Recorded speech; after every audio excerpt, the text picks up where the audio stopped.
Everyone, कैसे हैं आप सभी।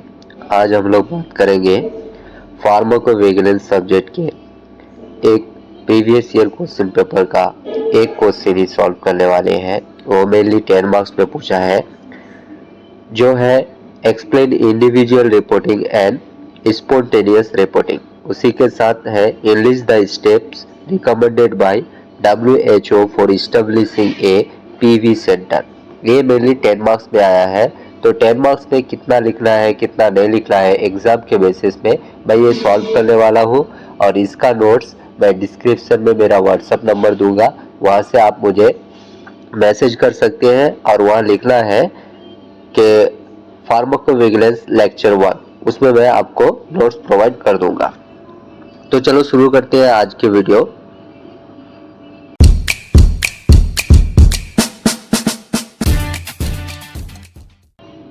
इंडिविजुअल रिपोर्टिंग अगर देखें तो इसका मतलब क्या है, मीनिंग क्या है कि एक पर्टिकुलर केसेस का रिपोर्ट करना।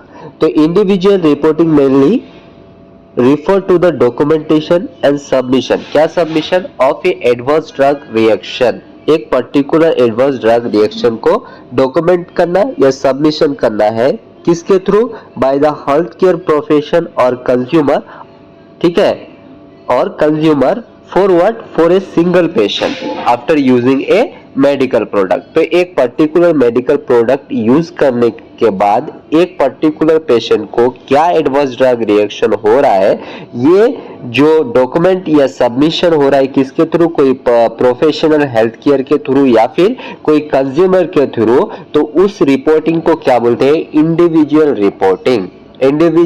रिपोर्टिंग। ठीक है, इसका फीचर क्या है, तो based on single cases. First जो है ये मेनली किसके लिए होगा, एक पर्टिकुलर केसेस के लिए होगा। Can be reported by health care professional as well as by the patient. Health care professional बोले तो डॉक्टर हो गया, फार्मासिस्ट हो गया, नर्सेस हो गया, या फिर कोई पर्टिकुलर पेशेंट के द्वारा क्या किया जाएगा, इसको रिपोर्टेड किया जाएगा। Usually reported to the pharmacovigilance यानी कि पीवी सेंटर। और यूजुअली जो रिपोर्टेड किया जाता है कहाँ किया जाता है, तो पीवी सेंटर में किया जाता है, और नेशनल रेगुलेटरी अथॉरिटी या फिर कोई नेशनल रेगुलेटरी जो अथॉरिटीज है वहाँ सबमिशन किया जाता है। ठीक है, it's help in detecting early safety signal. इसमें ये क्या मदद करते हैं, मेनली जो मतलब बहुत जल्दी उसका सेफ्टी जो डिटेक्ट होते हैं उसको सिग्नल करने के लिए हमको मदद करता है। कौन, इंडिविजुअल रिपोर्टिंग। एग्जांपल अगर देखें कि इंडिविजुअल रिपोर्टिंग एक्चुअली है क्या, तो एक पर्टिकुलर पेशेंट यहाँ बता रहा है कि if a patient develop a severe skin, कोई एक पर्टिकुलर पेशेंट है उसको क्या हुआ है, स्किन रैशेस हुआ है। ठीक है, आफ्टर टेकिंग एमोक्सिसिलिन वो लिया, उसके बाद उसको क्या हुआ कि स्किन में रैशेस होना स्टार्ट किया। तो द हेल्थ केयर प्रोवाइडर या फिर वो खुद consumer fill out an adverse drug reaction form and submit to the PV centre. तो बता रहा है कि एक पर्टिकुलर पेशेंट है, वो क्या करा, एमोक्सिन लिया, तो उसको क्या हुआ कि रेसेस होना स्टार्ट करा स्किन में। तो वो क्या कर सकता है, डायरेक्टली एक adverse drug reaction form PV centre या फिर कोई रेगुलेटरी नेशनल रेगुलेटरी अथॉरिटी में वो क्या कर सकता है, एडवर्स ड्रग रिएक्शन का रिपोर्टिंग कर सकता है। इस प्रोसेस को या इस स्टेप्स को क्या बोलते हैं हम लोग, इंडिविजुअल रिपोर्टिंग बोलते हैं। सेकंड जो है स्पॉन्टेनियस रिपोर्टिंग का मतलब क्या है कि स्पॉन्टेनियस मतलब ये खुद ब खुद होगा, हम उसको पूछने नहीं जाएंगे। समझ लो एक पर्सन आया, वो बोल रहा है कि भाई मैं एमोक्सिसिलिन लिया, मुझे ये प्रॉब्लम हो रहा है, हम उसको पूछने नहीं गए, वो डायरेक्टली आके हम लोगों को बता रहा है। तब जाके हम लोग क्या कर रहे हैं, एक जो पीवी सेंटर है, पीवी सेंटर में जाके एडवर्स ड्रग रिएक्शन का रिपोर्ट कर रहे हैं। इस प्रोसेस को बोलते हैं स्पॉन्टेनियस रिपोर्टिंग। तो चलो जानते हैं स्पॉन्टेनियस रिपोर्टिंग एक्चुअली है क्या। Spontaneous reporting is an unsolicited communication. Unsolicited का मतलब क्या होता है कि अनटोल्ड, बताया नहीं गया, वो खुद से बोल रहा है। ठीक है, तो unsolicited communication by a health care professional और द पेशेंट, किसके साथ, टू ए फार्माकोविजिलेंस सिस्टम।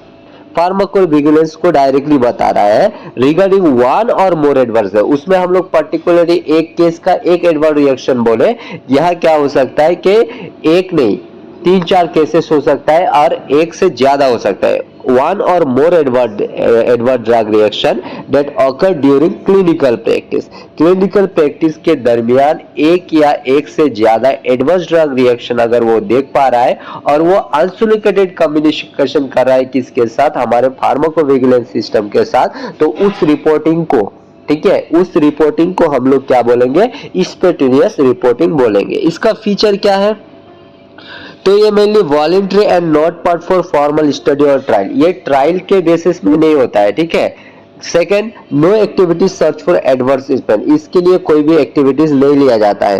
ये एडवर्स इफेक्ट हो रहा है तो हम लोग वहां नोट करेंगे कि ये दवाई अगर लेंगे तो ये दवाई में हमारे क्या हो सकता है, ये एडवर्स ड्रग रिएक्शन हो सकता है, ठीक है। जैसे हम लोग लिए हेडेक का सेरोडोन टेबलेट लिए तो वहाँ हमारे कुछ एडवर्स ड्रग रिएक्शन होता है कि अगर हम लोग वो लेते हैं तो हमको क्या होता है, पेट में प्रॉब्लम हो सकता है, ठीक है, या फिर पेप्टिक अल्सर हो सकता है। तो इसमें हम लोग खाली डॉक्यूमेंटेड करेंगे कि ये दवाई जो है, ये दवाई लिए तो इसमें हमारे ये प्रॉब्लम आएगा, बट हम लोग रिएक्शन नहीं लेंगे, ठीक है। Play a critical role in identifying rare और अनएक्सपेक्टेड एडवर्स, तो ये हमको क्या मदद करते हैं, ढूंढने के लिए कोई अनएक्सपेक्टेड एडवर्स ड्रग रिएक्शन हो रहा है क्या, उसको आइडेंटिफाई करने में मदद करता है। नेक्स्ट है forms the backbone of post marketing drug surveillance, और ये जो हमारे स्पॉन्टेनियस रिपोर्टिंग है ये हमको कहां से मिलता है, पोस्ट मार्केटिंग ड्रग सर्विलेंस से मिलता है। क्या हम लोग ऑलरेडी दवाई बेच दिए हैं और मार्केट में जा चुके हैं, मार्केट में कंज्यूमर लेने के बाद ये हमारे एडवर्स ड्रग रिएक्शन आ रहे हैं। एग्जाम्पल अगर देखें तो बता रहा है कि a doctor report 3 cases of dizziness, ये एक डॉक्टर बता रहा है, एक डॉक्टर रिपोर्ट क्या किया है, 3 केसेस डिजीनेस का रिपोर्ट किया है। Observe with a new anti hypersensitive drug bye an adverse reporting form, क्या किया कि एक पर्टिकुलर पर्सन है वो क्या करा, एंटी हाइपरसेंसिटिव ड्रग लिया, उसमें उसको ऐसे ही 3 पेशेंट का केसेस आया उसके पास, हेल्थ केयर प्रोफेशन के पास, के जो भी ये एंटी हाइपरसेंसिटिव ड्रग ले रहा है उसको क्या हो रहा है, डिजीनेस हो रहा है, मतलब चक्कर आना स्टार्ट हो रहा है। तो ये adverse drug reaction health care professional ने क्या किया, हमारे डायरेक्टली जाके रिपोर्ट किया। तो ये था हमारे स्पॉन्टेनियस रिपोर्टिंग, ठीक है। ये मेनली 5 मार्क्स के लिए ओके है, ये 2 लिखे तो हम लोग को आराम से 5 मार्क मिल सकता है।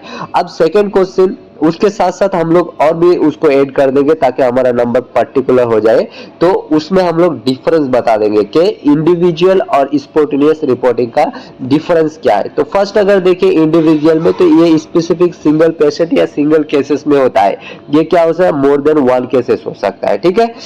It can be part and organised reporting system, और ये क्या है, part of voluntary and unsolicited, ठीक है।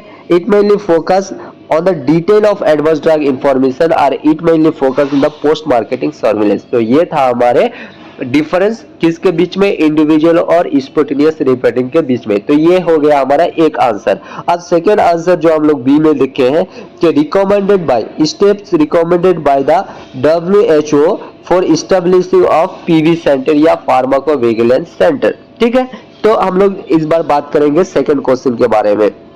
तो पहला जो स्टेप होता है हमारे ऑब्टेन इन गवर्नमेंट अप्रूवल, जब हम लोग पीवी सेंटर खोलना चाह रहे हैं या इस्टेब्लिश करना चाहते हैं तो फर्स्ट हम लोगों को क्या करना पड़ेगा, गवर्नमेंट से अप्रूवल लेना पड़ेगा, ठीक है। तो get an official support and authorisation from the health ministry और ड्रग रेगुलेटरी अथॉरिटी। कहां से लेना पड़ेगा हम लोग को, हेल्थ मिनिस्ट्री या ड्रग रेगुलेटरी अथॉरिटी से फर्स्ट हम लोग को ऑफिशियल सपोर्ट या ऑथराइजेशन लेना पड़ेगा कि हम लोग एक क्या करना चाहते हैं कि फार्माकोविजिलेंस सेंटर खोलना चाहते हैं। सेकंड जो है appoint a national pharmacovigilance coordinator, हम लोग को सेकंड क्या करना है कि नेशनल फार्माकोविजिलेंस कोऑर्डिनेटर को अपॉइंट करना है।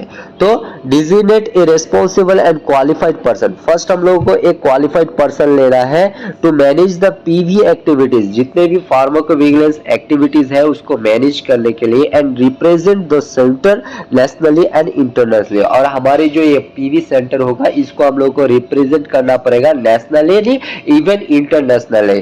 तो appoint a national pharmacovigilance surveillance coordinate हो गया। थर्ड वन हम लोगों को क्या करना है, एक सुइटेबल लोकेशन को सिलेक्ट करना है। तो select A suitable location, choose a well equipped location like medical college, hospital, regulatory office. हम लोग को एक सुइटेबल लोकेशन ढूंढना है, वो क्या हो सकता है, मेडिकल कॉलेज हो सकता है, हॉस्पिटल्स हो सकता है, या फिर रेगुलेटरी ऑफिस हो सकता है, जहां हमारे ये पीवी सेंटर यानी कि फार्माकोविजिलेंस सेंटर इस्टेब्लिश्ड हो। फोर्थ वन है डेवलप स्टैंडर्ड ऑपरेटिंग प्रोसीजर। उसके बाद हम लोगों को क्या करना है, एक स्टैंडर्ड ऑपरेटिंग प्रोसीजर डिटरमाइन करना है। क्या, तो उसमें हम लोग को बताना है कि ये जो adverse drug reaction PV centre में हम लोग ये करेंगे, नोटेट करेंगे या कंप्लेंट करेंगे, तो उसके लिए एक प्रोसीजर होना चाहिए। और ये प्रोसीजर हम लोग को क्या करना है, clear guidelines, create a clear guidelines for ADRs collection, assessment, documentation and reporting. कैसे कलेक्शन करना है, उसमें क्या क्या लिखना है, उसका डॉक्यूमेंटेशन कैसे होना चाहिए और इसको रिपोर्ट कैसे किया जाता है, ये सारा प्रोसीजर हमारे एक ऑपरेटिंग प्रोसीजर रहना चाहिए। ठीक है। फोर्थ वन है हमारे train staff and health care professional. हम लोग को क्या चाहिए, जब पीवी सेंटर हम लोग खोल रहे हैं तो हमको वह एक कुछ ट्रेन स्टाफ या हेल्थ केयर प्रोफेशनल रखना चाहिए। तो conduct training programme for doctor, pharmacist, nurses about the ADR reporting and PV importance. Adverse drug reporting का इंपॉर्टेंस क्या है, फार्माकोविजिलेंस का इंपॉर्टेंस क्या है, ये हम लोग को ट्रेन करना है। किसको, कोई डॉक्टर्स हो, फार्मासिस्ट हो या नर्सेस हो, ये सारे को बताना है। क्या करने, कैसे, तो by the training programme conduct करके। उसके बाद 6 नंबर पे आ जाते हैं design and distributor reporting form. हम लोगों को डिस्ट्रीब्यूट करना है रिपोर्टिंग फॉर्म को और डिजाइन करना है। एक रिपोर्टिंग फॉर्म बनाए, उसको कैसे डिजाइन करना है, ये सारा कुछ पीवी सेंटर इस्टेब्लिश करने से पहले हम लोग को तैयार करना है। तो develop a simple and standardised ADR यानी कि adverse drug reaction reporting form for ease of reporting से पहले हम लोग को एक क्या करना है, एक simple and standardization adverse drug reaction form बनाना है। 7 वन है establish a data management system. एक डाटा मैनेजमेंट सिस्टम बनाना है। क्या, जैसे कंप्यूटराइज हमारे ऑनलाइन सिस्टम होना चाहिए। सेटअप एंड डाटाबेस मैनुअली और कंप्यूटराइज, मैनुअल भी हो सकता है, कंप्यूटराइज हो सकता है। क्या करने के लिए, to record, store and analyse the adverse drug reaction report. 8 number हमारा है क्रिएट अवेयरनेस कैंपिंग। सब जब हम लोग को एक पर्टिकुलर एडवर्स ड्रग रिएक्शन हो गया तो वो एडवर्स ड्रग रिएक्शन के बारे में हम लोगों को पेशेंट हो या कंज्यूमर हो या हेल्थ केयर प्रोफेशनल हो, उन लोगों को बताना है। तो educate the health care provider and public about the importance of PV यानी कि pharmacovigilance and ADR adverse drug reaction reporting through the workshop, poster and media. जैसे भी हो, वर्कशॉप हो, पोस्टर्स हो या मीडिया हो, ये इन सब चीजों के थ्रू हम लोग को अवेयरनेस करना है हेल्थ केयर प्रोफेशनल को एज वेल एज कंज्यूमर को about the PV and the adverse drug reaction. And 9th one is set up a signal detection and assessment mechanism. तो regularly review the collected data to detect new adverse drugs pattern and safety signal. हम लोग को regularly क्या करना है, review करना है जो भी हमारे डाटा कलेक्ट हो रहा है एडवर्स ड्रग रिएक्शन के द्वारा, क्या करने के लिए, उसको और बेहतरीन बनाने के लिए। Last and least one is communication finding. Communicate findings, share analyze data and recommendation with regulatory authorities, healthcare professional and international PV program like WHO, UMC। तो हम लोग को जो भी एडवर्स ड्रग रिएक्शन आ रहा है इसको हम लोग को क्या करना है, रेगुलेटरी अथॉरिटीज के साथ रिकमेंडेशन करना है, हेल्थ केयर प्रोफेशनल के साथ रिकमेंडेशन करना है, या फिर कोई इंटरनेशनली पीवी प्रोग्राम है जैसे हमारा WHO, UMC है, ये सब में हम लोग को बताना है। समझ लो हम लोग पीवी सेंटर खोले, एक कंज्यूमर आया यानी कि एक पेशेंट आया, वो बता रहा है कि एमोक्सिसिलिन मैं लिया तो मुझे ये स्किन रैशेस है। ये हम लोग क्या करें, एक फॉर्म में सबमिट करके रिपोर्ट करके रखें। अब इसको तो हम लोग को बताना है, किसको बताएंगे, हेल्थ केयर प्रोफेशनल को बताएंगे या फिर कोई रेगुलेटरी अथॉरिटीज को बताएंगे या हमारे इंटरनेशनल जो WHO, UMC प्रोग्राम्स है उसमें यानी कि पीवी प्रोग्राम्स है, उन लोगों को बताएं कि हमारे एक कस्टमर या एक कंज्यूमर ऐसे दवाई लिए, उसको ये प्रॉब्लम हुआ। ठीक है, तो नेक्स्ट जब कोई भी हेल्थ केयर प्रोफेशनल वो दवाई देगा तो उसको बोलेगा कि ये जब दवाई लोगे तुमको ये प्रॉब्लम हो सकता है, अगर तुमको ये प्रॉब्लम हो रहा है तो तुम मुझे डायरेक्टली आके बताओ। ठीक है, तो ये सारा थे हमारे एक ही इंपॉर्टेंट क्वेश्चन, और इस बार हम एक ही क्वेश्चन लेके आए हैं, और मैं सोच रहा हूँ कि हर एक वीडियोस में मैं अब एक पर्टिकुलर क्वेश्चन के बारे में डिस्कस करूँ। अगर आपको पर्टिकुलर कोई क्वेश्चन के बेसिस में कोई आंसर चाहिए तो आप नीचे कमेंट करिए, बताइए कि ये सब्जेक्ट का ये क्वेश्चन मुझे ये इतने मार्क्स में आया है, मुझे ये आंसर चाहिए, तो मैं ये आपको नोट्स बना के इवन वीडियोज में भी बना के आप लोगों के सामने हाजिर करूंगा। Thank you so much for your patience. आप लोगों के सपोर्ट की जरूरत है, आप लोग सब्सक्राइब करिए, कमेंट करिए और शेयर करिए। Thank you so much.